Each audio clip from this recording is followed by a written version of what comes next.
স্মরণ করে আজ আমি বাচ্চাদের কিছু প্রাণায়াম দেখাবো, যা বাচ্চাদের ব্রেন ক্যাপাসিটি বাড়ে। দেখো, তোমরা সরস্বতী মায়ের ব্যাপারে ভীষণ উত্তেজিত, সবাই কত রাস্তায় কালেকশন করো, কিন্তু ব্রেন ঠিক রাখতে হবে, ব্রেন ক্যাপাসিটি বাড়াতে হবে। আর ব্রেন ক্যাপাসিটি ভালো হলে ভালো পড়াশুনো করবে, ভালো পড়াশুনো করলে ভালো চাকরি বাকরি পাবে। তাই আমি সরস্বতী পুজোর সকালবেলায় আমি নিয়ে এসছি তোমাদের জন্যে, যাতে ব্রেন ভালো থাকে। প্রথমে দেখো, তোমরা এই যে এই আসনটাকে পদ্মাসন বলে, যে আসনে আমি বসি, ডান পাটা বা পায়ের থায়ের পরে, বা পাটা ডান পায়ের থায়ের পরে সোজা হয়ে বসবে। বসে একটু ধ্যান করবে। এটাকে ধ্যান, এটাকে মুদ্রা বললে হচ্ছে জ্ঞান মুদ্রা বলে। তো এই মুদ্রায় বসে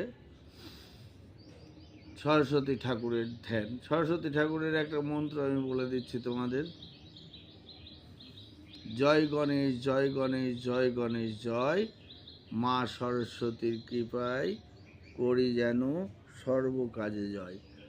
এইটা তোমরা বলবে, কারণ কি, মা সরস্বতী শুধু বিদ্যার দেবী তাই নয়, এই যে গান বাজনা, তারপরে হচ্ছে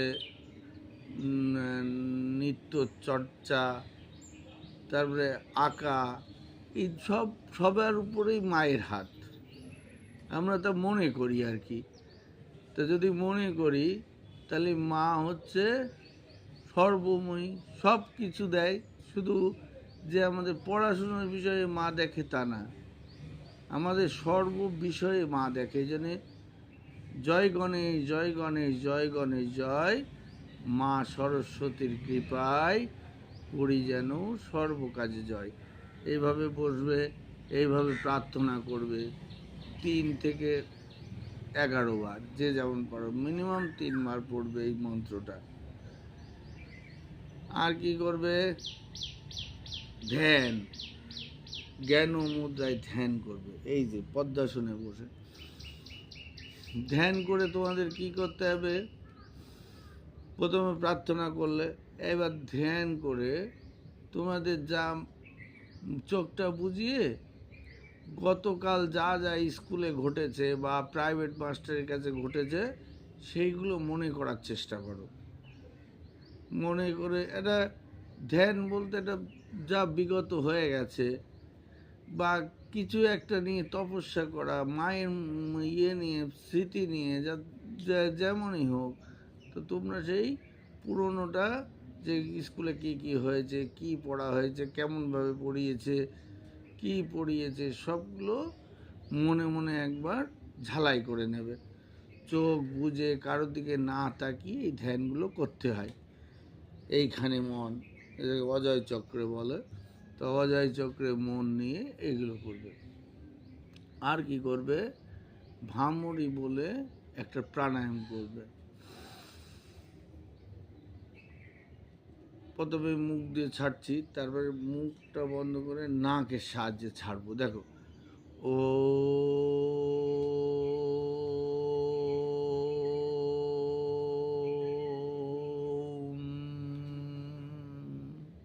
উদ্দেশ্য হচ্ছে মাথাটা কাঁপিয়ে দেওয়া। আর মাথাটা সকালবেলায় কাঁপিয়ে দিলে কি হবে জানো? ব্রেন শক্তি বৃদ্ধি পাবে, মাথার ব্রেনের ক্যাপাসিটি অনেক বেড়ে যাবে। তা দেখো, এটা প্রথমে তো মুখ দিয়ে 3 বার ওঙ্কার ধ্বনি, ও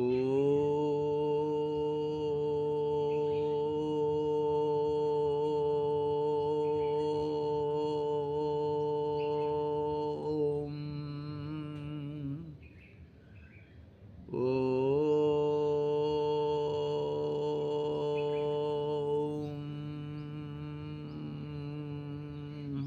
3 বার। এবার নাক দিয়ে এই কানটা বন্ধ করবে, এই যে কানের এই যে নতি মতন থাকে, এটাকে এইভাবে দেবে।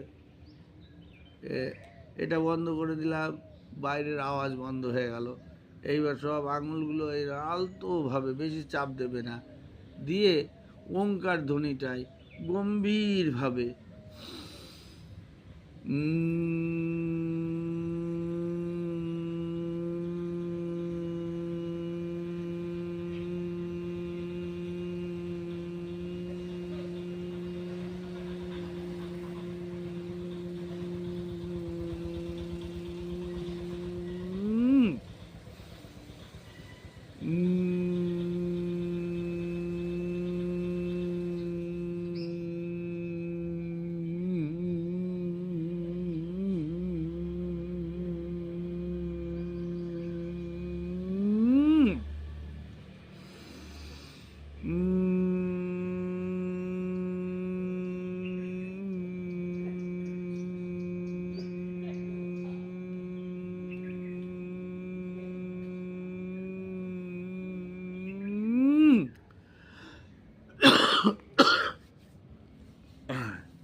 তাহলে এইভাবে ওমকার ধ্বনি গম্ভীর নাদ, আর মাথাটা প্রচণ্ড কাঁপবে দেখবা।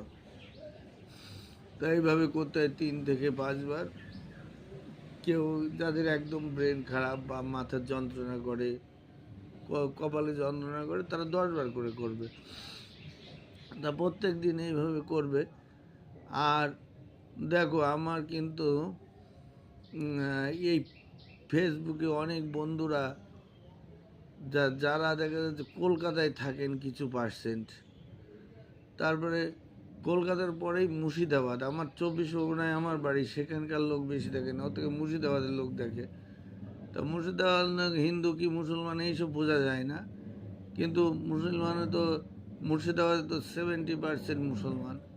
তা যদি মনে করেন যে এটা হিন্দু ধর্মের ওঙ্কার, আমি করব কেন? দরকার নেই। এটা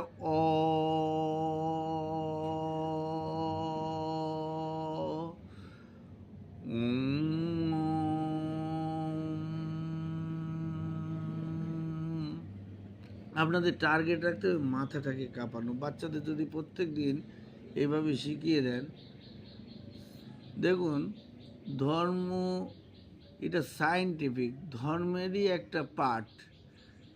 দেখা যাচ্ছে এটা সায়েন্টিফিকভাবে দেখা গেছে, এইভাবে যদি ব্রেনটা কাঁপানো হয় তাহলে ক্যাপাসিটি বেড়ে যায় ব্রেনের। তা আসুন, মুসলমান ভাইরা বিভিন্ন শব্দ, যে শব্দ করলে দেখবেন যে কোনো একটা শব্দ করবেন যাতে মাথা কাঁপে, এইটা শিখাবেন। মাথা কাঁপানোটাই উদ্দেশ্য। দেখুন, যোগ বিজ্ঞান শিবির, আমাদের এটা করতে গেলে যোগ বিজ্ঞান শিবির করতে হয়। তা আসুন প্রত্যেক বাচ্চাকে এগুলো শেখান প্রত্যেক দিন। এইবার এটা ভামড়ি হয়ে গেল। এইবার প্রার্থনা, হে সরস্বতী মা, তুমি আমাকে এক অনন্য মানুষ করো, এইভাবে প্রার্থনার সঙ্গে ঘষতে হয়। এরকম প্রার্থনা শেখাবেন বাচ্চাদের। হে সরস্বতী মা, তুমি আমাকে জ্ঞান দাও, আমাকে বুদ্ধি দাও, আমাকে শিক্ষা দাও। এইভাবে মায়ের কাছে প্রার্থনা। এবার একটা প্রত্যেক বাচ্চার একটা টার্গেট রাখবে যে আমি অমুক জায়গায় পৌঁছাবো, আমি বড় হয়ে এই হতে চাই। তো সেই নিয়ে একটা প্রার্থনা করে ফেলো সকালবেলায়।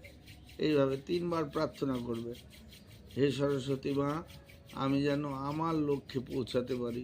এবার লক্ষ্যটা তুমি বলবে, আমি যেন ইঞ্জিনিয়ার হতে পারি, আমি যেন ডাক্তার হতে পারি, আমি যেন পাইলট হতে পারি। এইভাবে স্বপ্নকে বলবে, বলে ঘষবে ভীষণভাবে। ঘুষে এই যে ভামড়ি করলাম না, তখন চোখ বন্ধ থাকে, সেই বন্ধ চোখে লাগাতে হয়।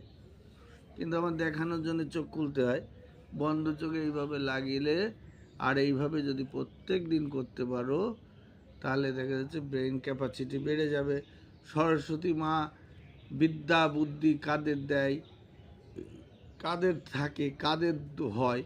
যারা মনোসংযোগ ঠিক রেখে পড়াশুনো করে, যারা ধ্যান জপ তপ করে, ফালতু কাজের সময় নষ্ট না করে, তাদেরই বিদ্যা ভালো হয়, তারাই জীবনে। দেখো, বাচ্চা থেকে ক্লাস 10 এই পর্যন্ত কষ্ট করতে হয়, করলে সারা জীবন বসে খাওয়া যায়, ভালো চাকরি পাওয়া যায়, ভালো ব্যবসা করা যায়। আর যদি ক্লাস 10 অবধি কেউ ফাঁকি দাও, তাহলে আর সারা জীবনে কিচ্ছু করতে হবে না, সারা জীবন খেটে মরতে হবে। তাহলে প্রথম থেকে মাধ্যমিক পাস করতে কত বয়স হয়? 16 থেকে 18 বছর। এই 16 থেকে 18 বছর করলে বাকি আমাদের এভারেজ এখন প্রায় 80 বছর হয়ে গেছে, 60 বছর তো বটেই, বাকি 40 বছর হচ্ছে ভালোভাবে বসে খাওয়া যায়, বা ভালোভাবে ভালো জবের মাধ্যমে খাওয়া যায়। আর দেখা যাচ্ছে এই 16 থেকে 18 বছর ফাঁকি দেবো, সারা জীবনও আর পথ পাবো না। এই যে কত রাজমিস্ত্রির কাজ টাজ, কত কঠিন কঠিন কাজ করে, দেখি তো 400-500 টাকা ইনকাম। আর সেই ক্ষেত্রে দেখা যাচ্ছে অনেক সহজ জব, অনেক, এরা ব্যাংকে চাকরি করে, কি খাটনি, 60-70 হাজার টাকা বেতন। তো ব্রেনের খাটনি। মাস্টারি করে, এই তো 3-4 ঘন্টা আসে, তার ভিতরে ঘুমিয়ে ঘুমিয়ে কাটিয়ে দেয়। ছাত্র নেই, প্রাইভেট স্কুলে পড়েই না, তা সরকারি একটা জব পেলে মানে বিরাট ব্যাপার। তা আসুন প্রত্যেকে সরস্বতীর মায়ের নাম করে এইসব করতে করতে ভালো থাকুন, ভালো রাখুন বাচ্চাদের। নমস্কার।